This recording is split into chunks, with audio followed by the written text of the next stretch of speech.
help us along with that. We spent the last few days doing nothing but that. So the Alutiiq Museum has a variety of internship opportunities. There's one that closes this afternoon.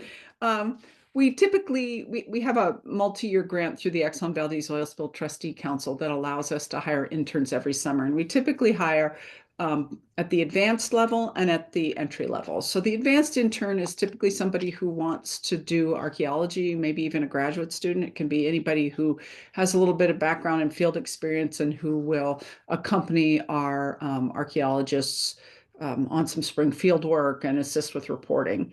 And that one is often filled sort of through word of mouth and through people who contact us with an interest in that, or graduate students, because it's kind of hard to find the person that has the right experience. But we have typically 2 summer interns that are at the entry level, and those are people who come in and they work in archaeology, collections care, and even in public outreach. So they might go to summer camp and help lead cultural activities. They might help process collections in our laboratory. For example, this summer we're bringing collections back that have been in offsite storage to reintegrate into our vault, and they'll be working on that project. They might go on small field trips to do archaeological survey work with our professionals. So it's sort of a broad approach. They are open to anybody who's high school age or older. It depends on the year. Some years we have funding for a little bit of travel. Typically, we're looking for people in the oiled region of Alaska. That's what EVOS likes to fund, although we will fund students that have like whose families are from that region or who have, cultural connections to that area.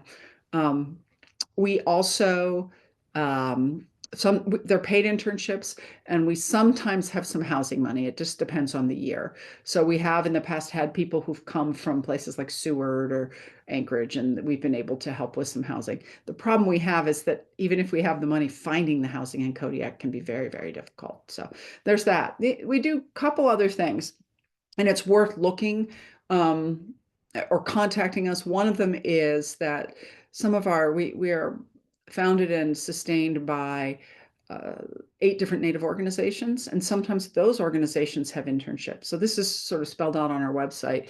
And those organizations, like for example, this summer, I think the Old Harbor Native Corporation may be offering an internship. So they pay the intern and they place that intern with us. And so depending upon the intern's interest, they might work in the front end of the museum or the back end. Just depends on what that individual would like to do and where the opportunity is with us. That's one thing. There's workforce development internships through the Kodiak Area Native Association too, sometimes that come through us.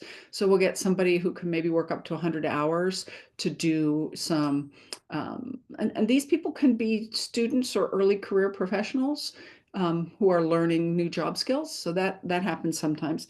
And then finally, we also often work with students that have funding from their university programs or through, maybe through a Native Corporation Education Foundation grant, something like that, who would like to come and work for us. So we will design an individual internship for anybody who wants to come. Now they can volunteer their time. We don't pay those people. Oftentimes those people have a stipend that helps to pay for their housing and their food or whatever it is. Sometimes they live in Kodiak and they're able to just do it without a lot of extra help. But those are very specific to the individual. Again, we are very clear about the projects we have for the summer and what we're doing. And those people then come and slot into those projects, or sometimes they will do a research project. We had a student who worked with us and she spent about half of her time working in collections and the other half researching her family history. So she was off in the community part of the day doing her own thing and the other half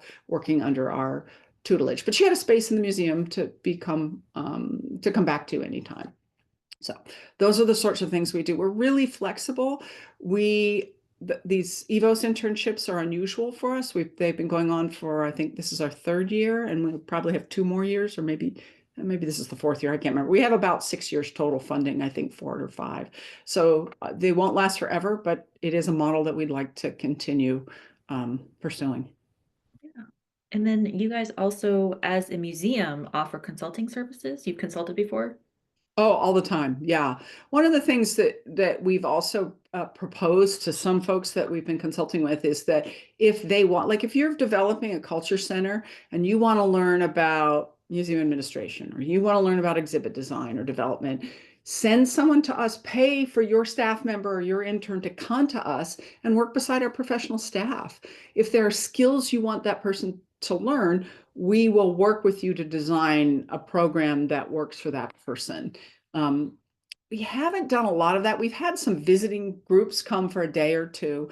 And then out of that has come some consulting services where we go back and help. Like we've been helping the Chugach Museum figure out how to get their collections program um, um, sort of up and running as they move into their new museum.